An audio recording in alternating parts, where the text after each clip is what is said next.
Selamat pagi teman-teman, selamat siang, selamat malam, atau kapanpun teman-teman membuka channel. Nah, kamera ini selalu digunakan di semua bidang, ya.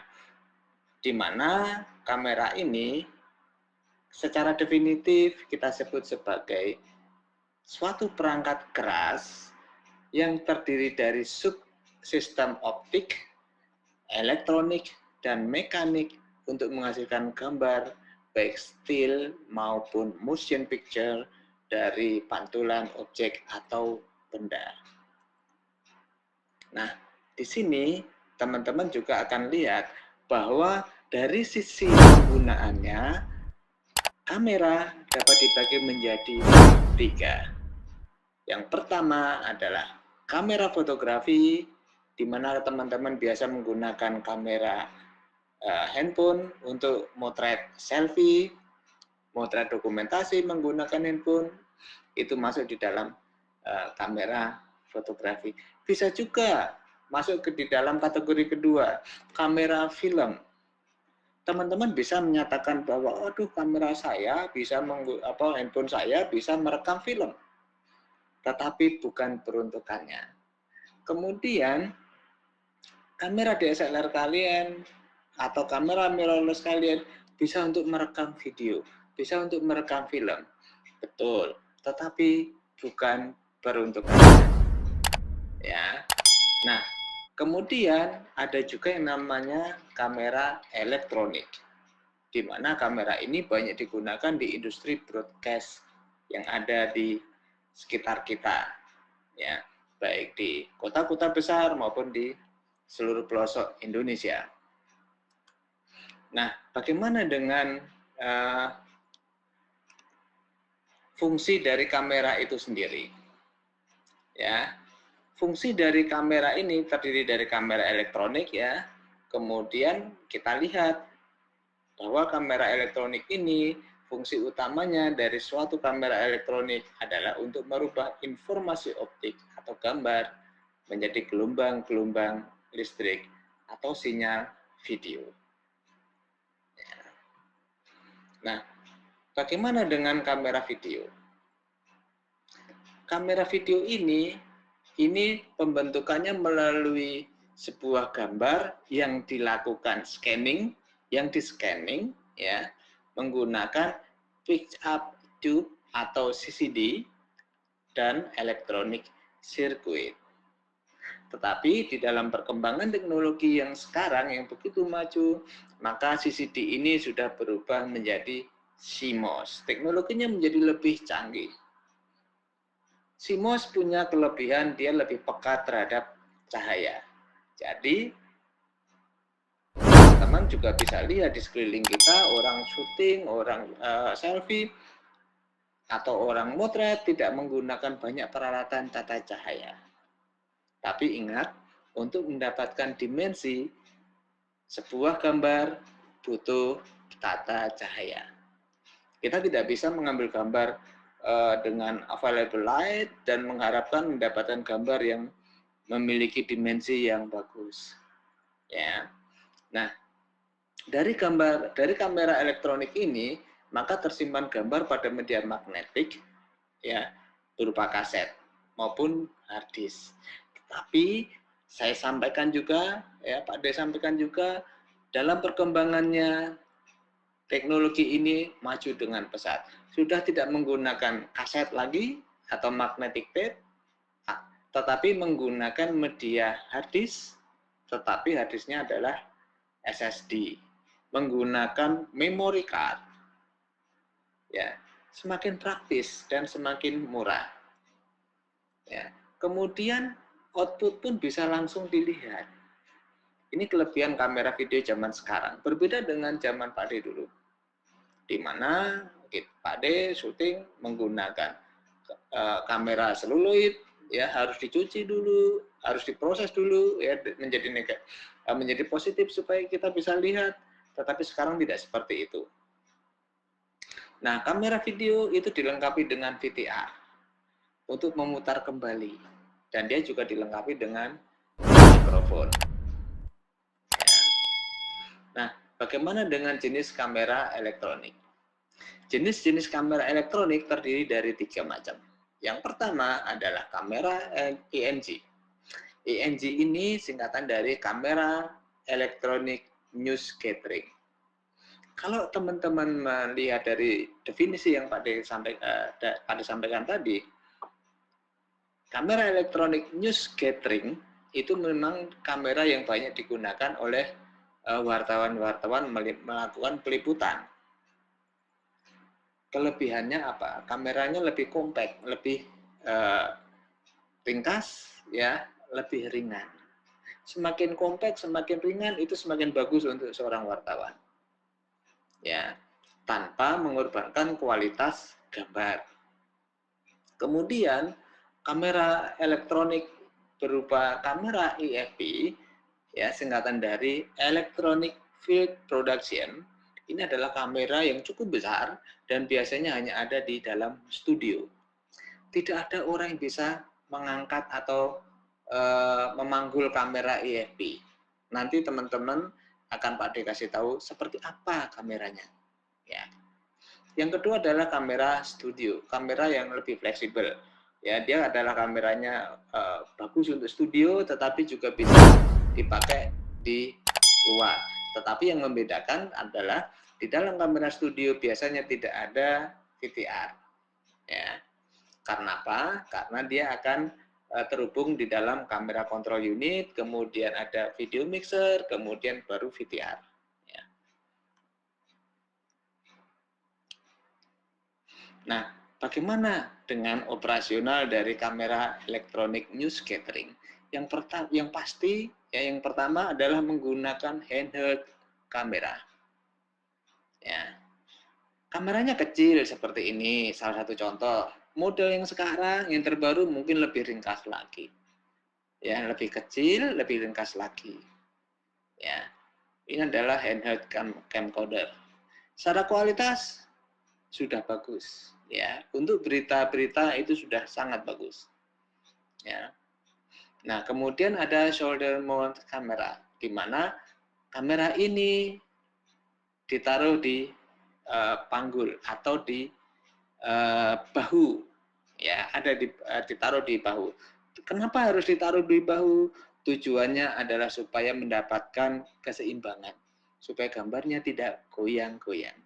Kalau gambarnya goyang-goyang, maka yang nonton akan goyang-goyang pula kepalanya. Akhirnya pusing nontonnya. Itu sebabnya gambar yang baik adalah gambar yang stabil, yang bisa dinikmati oleh mata kita. Kalau gambarnya goyang, itu akan sangat sulit dinikmati dan membuat kita pusing. Nah, ini adalah kamera shoulder camcorder. Ya. Kemudian contohnya adalah seperti ini cara makainya. Ya, gitu. Ini adalah dua contoh cara pemakaian kamera. Yang satu kameranya lebih gede, yang satu lebih kecil. Ya, yang satu dari Sony, yang satu dari Canon XL1. Ya. Nah, bagaimana dengan sistem keteknikan? Di dalam sistem penyiaran, di dalam broadcast, sistem keteknikan itu ada dua. Yang pertama adalah sistem analog dan sistem digital. Apa yang membedakan sistem keteknikan analog dan sistem keteknikan digital? Yang membedakan adalah dalam proses perekamannya, sistem analog selalu berdasarkan pada kontinuitas waktu. Dia menggunakan timecode. Ya. Kemudian sistem analog dia memiliki fungsi waktu dan nilai kontinu, ya, dan besarnya tidak terputus. Terus seperti itu. Ya, dia kontinu. Nah, yang membedakan dengan kamera sistem digital, dalam prosesnya hanya ada antara ada dan tidak ada. Atau hanya ada angka 0 dan angka 1. Angka 0 dan angka 1. Ya, karena digital itu terdiri dari angka 1 dan angka 0. Antara ada dan tidak ada. Nah, digital atau discrete itu tidak ada nilai lain di antara dua tadi, dua nilai. Ya, selain angka 0 dan angka 1 tidak ada. Hanya dua angka tadi. Itu adalah sistem digital. Ya.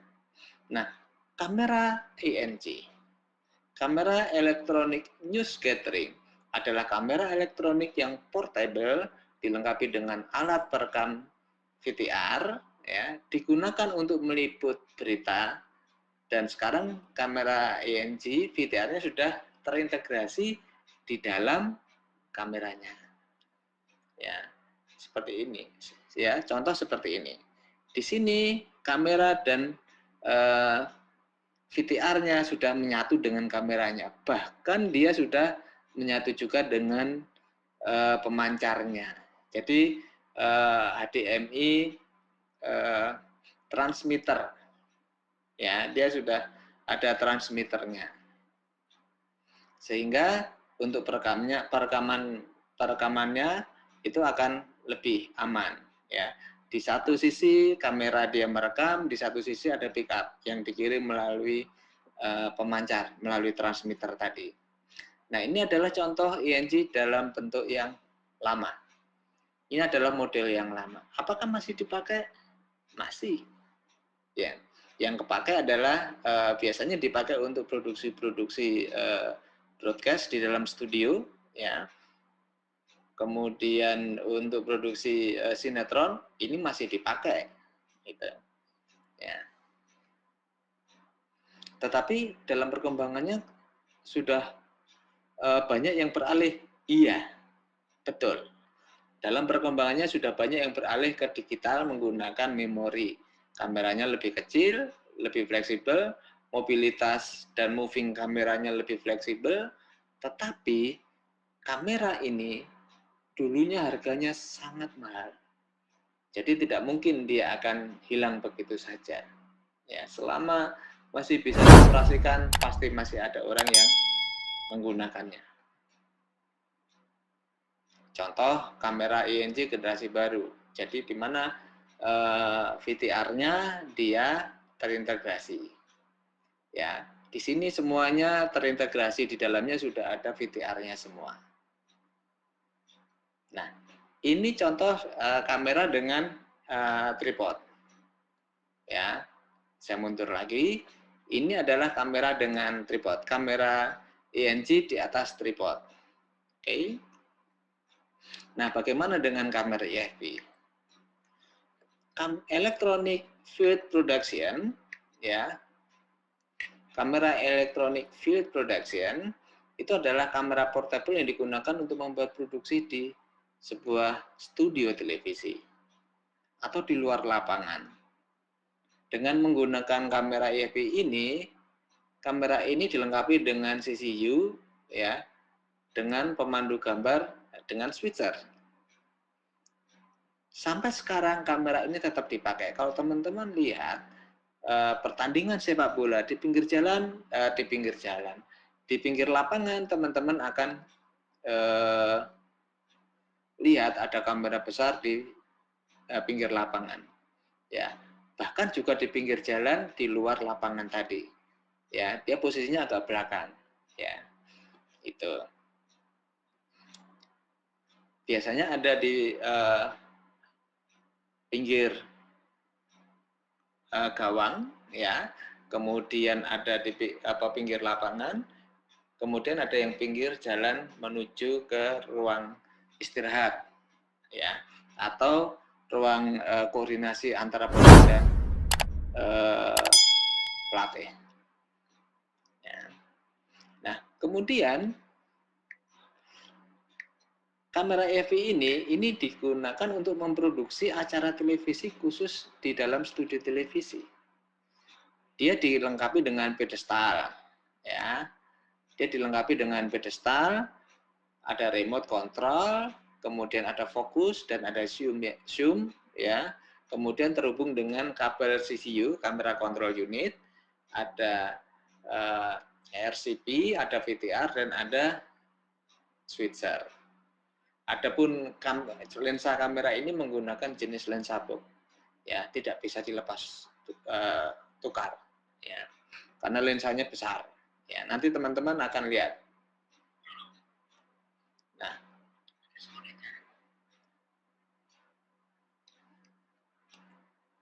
Nah, ini adalah contoh ya. Ini adalah contoh kamera studio. Nah, kamera studio ini adalah kamera electronic field production.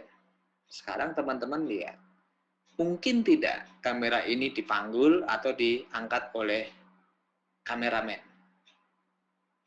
Ya, tentunya tidak mungkin kamera sebesar ini dipanggul atau diangkat oleh kameramen. Maka kamera jenis ini khusus ditempatkan di dalam studio pertama, kemudian di dalam produksi besar ya atau event besar. Pertandingan sepak bola masih pakai seperti ini. Ya. Karena dia punya keleluasan untuk melakukan pemfokusan. Ya. Itu. Oke, sampai di sini dulu ya, sampai di sini dulu teman-teman ya. Jangan lupa subscribe dan share agar teman-teman nanti selalu mendapatkan informasi terbaru ya. Video-video nanti akan lebih edukatif, lebih menarik. Sampai ketemu